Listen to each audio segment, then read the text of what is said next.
ከእንቅልፍ ስትነቃ የትኛውን የቡና ጣዕም እንደሚመርጥልህ የሚያውቅ ንክኪ ሳያስፈልገው ጠዋትን በሙቀት የሚቀበል የቤት ውስጥ ሮቦት አለ። ከዚህም አልፎ የጃፓን ጥንታዊ የቡና የሻይ ስነ ስርዓት ከሰው ጋር በትከሻ ተሰልፎ በፍጹም ትህትና የሚያስተናግድበት ዘመን ላይ ደርሰናል። ታዲያ ይሄ ብቻ አይደለም። ወደ ሱቅ ስትገባ ሻጭ ማግኘት ቀርቶ ደጃፉን እንደረገጥክ የፊት አሻራ፣ ፌስ አይዲ እና የመዳፍ ንክኪ የሚያደርጉትን እቃ በራሱ መርጦ ከዲጂታል ቦርሳ ላይ ክፍያውን በሰከንዶች ውስጥ ይፈጽማል። እዚህ ጋር ጥያቄው ግብይት ቀላል ቢሆንም የሰው ልጅ ንክኪ የሌለበት ይህ ንግድ ነፃነታችን ይወስደዋል ብለን እናስባለን። በቤት ውስጥ ደግሞ ሮቦቶች ጽዳትን ከማከናወን ባለፈ የቤት ሁኔታን በሰከንዶች ውስጥ በመቃኘትና የብቸኝነት ስሜትን ሙሉ በሙሉ በማቅለል የዕለት ተዕለት ህይወታችንን ዋና ማዕከል ይሆናል። ታዲያ ነገር ግን ይሄ ሁሉ ምቾት የራሱ የሆነ ከባድ ዋጋ አለው። አርቲፊሻል ኢንተለጀንስ እና ሮቦቶች እንደ ሻጭነት፣ ጽዳትና መሰረታዊ አገልግሎቶች ያለው የሰው ልጅ ጉልበት የሚጠይቁ የሥራ መስኮች ሙሉ በሙሉ በመረከባቸው ባህላዊ ሥራ ዕድሎች ተዘግተዋል። ታዲያ ሰዎች ከአሁን በኋላ በአካላዊ ጉልበት ስራዎች መተዳደር አቅቷቸው ከማሽኖች ጋር በሚያደርግ ፍልሚያ አዲስ የዲጂታልና የፈጠራ ስራዎችን ብቻ እንዲፈጥሩ ተገደዋል። ለማታቆኛ ቢትራቨል ይባላል። ላይክ፣ ሰብስክራይብ በማድረግ ሙሉ ቪዲዮን ይከታተሉ። ወሬ አላብዛ፣ እንቀጥል። ታዲያ እንደ አውሮፓውያን አቆጣጠር በ2060 ጃፓን ውስጥ መኝታ ቤቶ ገና እንደተነሱ የጤና ሁኔታውን በመቃኘት የሚወዱትን ሞቅ ያለ ቡና አፍልቶ የሚጠብቁ የቤት ውስጥ ሮቦት ከሰዎች ጋር ጥልቅ ስሜታዊ ትስስር በመፍጠር የብቸኝነት ስሜትን ሙሉ በሙሉ ያቀለለ ሰው ሰራሽ ጓደኛና የዕለት ተዕለት ህይወቶ ማዕከል የሆነ አስደናቂ ዓለም ተፈጥሯል። በሀገሪቱ የሚገኙ ታዋቂ የአኒሜ እና የማንጋ ኢንዱስትሪዎች ሙሉ በሙሉ በተገናኝ በሆኑ የሆሎግራም ቴክኖሎጂ ተለውጠው ተመልካቹን ቀጥታ የታሪኩ ዋና ገጸ ባህሪ አድርገውታል። ተማሪዎቹም በመጽሐፍ ፋንታ በምናዊ ሁኔታ መነጽሮችን ወደ አቶም ማሰልጠኛ ክፍል ዘልቀው ይማራሉ። የወረቀት ገንዘብና የፕላስቲክ ካርዶች ትዝታ ሆኖ ቀርቶ በሱቆች ውስጥ ምንም አይነት ሻጭ ሳይኖር በፊት መለያና በእጅ መዳፍ ባዮሜትሪክስ ብቻ በመጠቀም ወዲያውኑ ግብይት ይፈጸማል። የፊዚካል ቢሮዎች ጽንሰ ሐሳብ ሙሉ በሙሉ ቀርቶ ሰራተኞች በቤታቸው ሆኖ በሆሎግራፊክ ቴክኖሎጂ ከሌሎች የዓለም ክፍሎች ከመጡ ባልደረቦች ጋር በአንድ ጠረጴዛ ፊት ለፊት ተቀምጠው ውይይት ያደርጋሉ። ጃፓን የጠፈር ምርምር ኤጀንሲ ጨረቃ ላይ ቋሚ የሳይንስ ጣቢያዎችና የኃይል ማመንጫዎችን በመገንባት ከምድር ውጭ ያሉ ሀብቶችን ወደ ሀገራቸው ማጓጓዝ ሲጀምር፣ በምድር ላይ ደግሞ የውቅያኖስ ማዕበልና የከርሰ ምድር ሙቀትን በመጠቀም በሚገኘው ኃይል ለከተሞች ቋሚ የኤሌክትሪክ ምንጭ ሆኗል። ይሄ ብቻ አይደለም።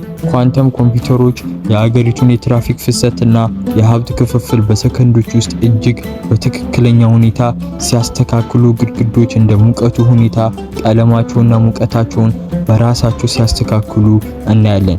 ስታዲየሞች ውስጥ የሚደረጉ ጨዋታዎች በሆሎግራፊክ ምስል ታጅበው ተመልካቾችን በምናዊ ሁኔታ መነጽርና ጨዋታቸውን ከየትኛውም የሜዳ ማዕዘን ሆነው በመጫወቻው መሃል እንዳሉ ሆኖ እንዲከታተሉ አስችሏቸዋል። ያው እንግዲህ ባዮሎጂካል ቴክኖሎጂ እና ጂን ኤዲቲንግ ሰዎች ከብዙ አይነት በሽታዎች በመጠበቅ የህይወት ዘመናቸውን ከ100 ዓመት በላይ እንዲረዝም አድርገውታል።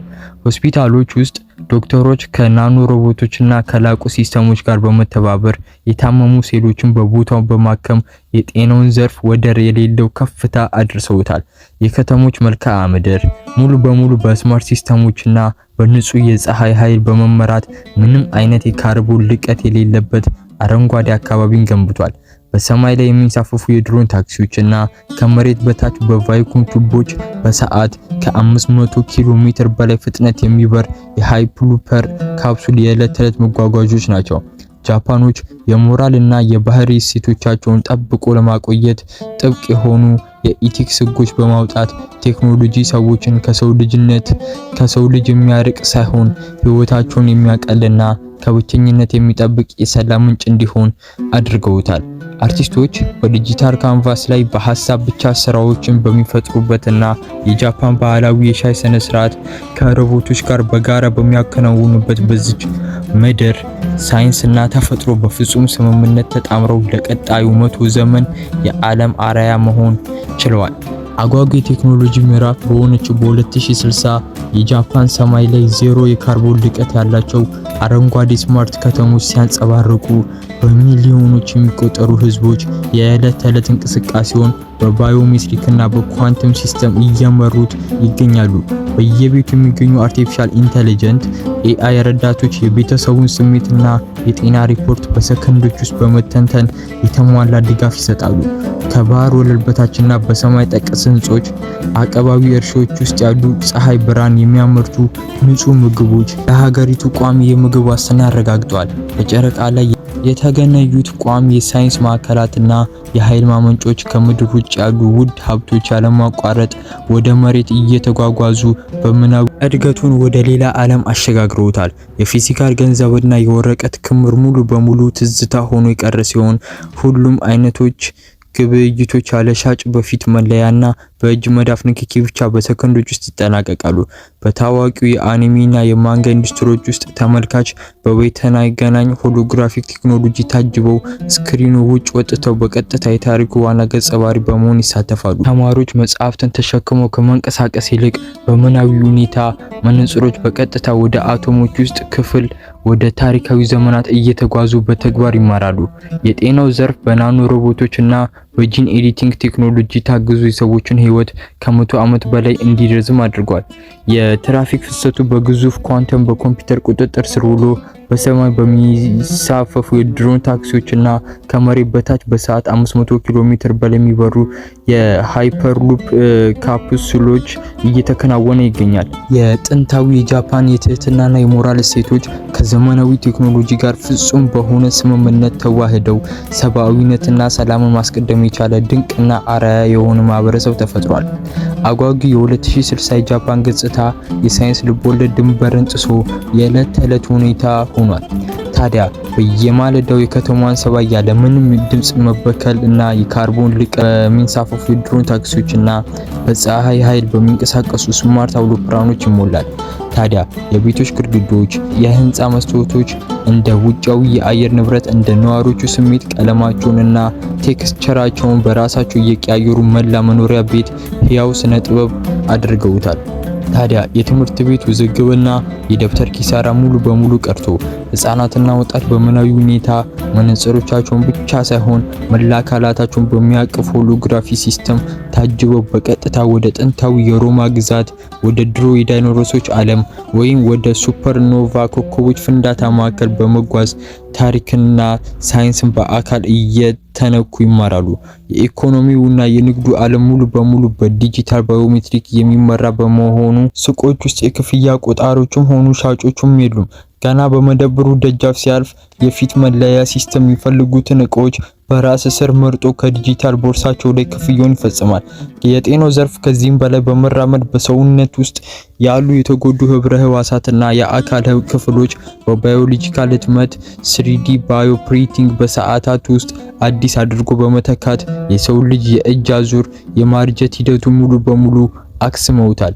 አርቲስቶቻችን እንኳን በኳንተም አርቲፊሻል ኢንተለጀንት ትብብር የሚዘጋጁ የሆሎግራም ሙዚቃ ኮንሰርቶች እና የቲያትር ትርኢቶች ተመልካቹን ከአድማጭነት አልፎ በሰዎች ሀሳብና ስሜታዊ ብቻ የሚመራ አይተገናኝም ተሞክሮ ይሰጡታል። በጨረቃ ምህዋር ላይ የተገናኙት ግዙፍ የኢነርጂ ማስተላለፊያ ማዕከላት ያለማቋረጥ ንጹህ ኃይልን ወደ ምድር በመላክ የሀገሪቱን ኢንዱስትሪና የቤት ውስጥ ኤሌክትሪክ ፍላጎት ያለምንም ክፍተት ይሸፍናሉ። የጃፓን ጥንታዊ የቡናና የሻይ ስርዓቶች ከዘመናዊው ዓለም ለየት የሮቦቲክስ እውቀት ጋር ተዋህዶ እንግዶች በባህላዊ ትህትናና በዘመናዊ ፍጥነት የሚስተናገዱበት ድንቅ ምዕራፍ ተፈጥሯል። ኳንተም ኮምፒውተሮች የትራፊክ ፍሰትን፣ የሀብት ክፍፍልንና ኢነርጂ ዝውውርን በሰከንዶች ውስጥ እጅግ ፍጹም በሆነ መልኩ ሲያስተካክሉ የከተሞች መልክዓ ምድር ከባህር ወለል በታች ከተገናኙ የመስቶት ጉልላት እስከ ሰማይ ጠቀስ አቀባዊ እርሾች ድረስ ለወደፊቱ ትውልድ የሚሆን ዘላቂ ሰላምና ምቾትን አረጋግጧል። አጓጊው የቴክኖሎጂ አብዮት የንቃተ ህሊናና የማሽን ውህደት እውን ባደረገችው የ2060 ጃፓን የሰው ልጆች ሀሳብ በቀጥታ ከዲጂታል መሳሪያ ጋር የሚገናኝበት ቴሌፓቲክ ኔትወርክ በሁሉም የህይወት መስኮች ተዘርግቷል። ታዲያ አርቲስቶችና ጸሐፊዎች ማንም ሰው የቁልፍ ሰሌዳ ሳይነካ በሐሳባቸው ብቻ ግዙፍ የሆሎግራም ስራዎችና ፊልሞችን በሰከንዶች ውስጥ እውን ያደርጋሉ። የዛሬው ቪዲዮ ይሄን ይመስላል። ከተመቻችሁ ላይክ፣ ሼር፣ ሰብስክራይብ በማድረግ ቤተሰባችን አባል